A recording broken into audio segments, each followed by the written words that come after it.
இவ்வளவு கஷ்டப்பட்டு வளர்த்த மக்காச்சோளங்க. ஆனால் மார்க்கெட்டில் விலை மட்டும் கம்மி. இன்றைக்கி பார்த்தீங்க அப்படின்னா நம்மளது வந்து மக்காச்சோளம் அடிச்சிடலாம், அது நல்லா காஞ்சிருச்சுன்னு போட்டு அடிச்சிட்ருக்குறோமுங்க. இந்த வண்டி பார்த்தீங்க அப்படின்னா எங்களோடதேனுங்க. என் ஹஸ்பண்ட் வந்து அக்ரி சம்மந்தமான எல்லா வண்டியும் வச்சுருக்கிறாருங்க. கட்டு கட்டுறது, சாஞ்சு தட்டை இருக்கிறது, அப்புறம் நேராக தட்டை இருக்கிறது, ரீப்பரு, இந்த மாதிரி எல்லா வண்டியுமே வச்சுருக்கிறாருங்க.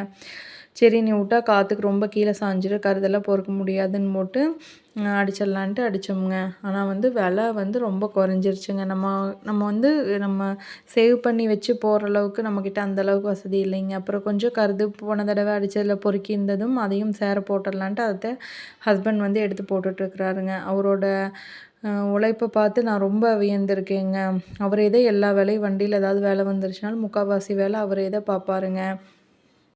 என்னைக்கு வந்து விவசாயிகள் உற்பத்தி பண்ணுற பொருட்களுக்கு வந்து விவசாயிகளே வந்து விலை தீர்மானிக்கிறாங்களோ அப்போத்தேனுங்க இந்த நிலைமையெல்லாம் மாறும். நம்ம எவ்வளோ கஷ்டப்பட்டு ஒரு பொருளை உண்டாக்குறோம், ஆனால் அது வர்றப்போ விலை குறைஞ்சிருச்சு அப்படின்னா நம்ம மனசு ரொம்ப கஷ்டப்படுங்க.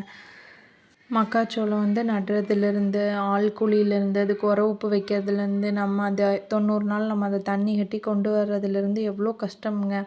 ஆனாலும் நம்ம இதை விடவும் நம்மளால முடியாதுங்க. ஏன்னா இதுதான் நம்மளோட வாழ்க்கை, விவசாயம் தான். Thank you for watching and keep supporting me.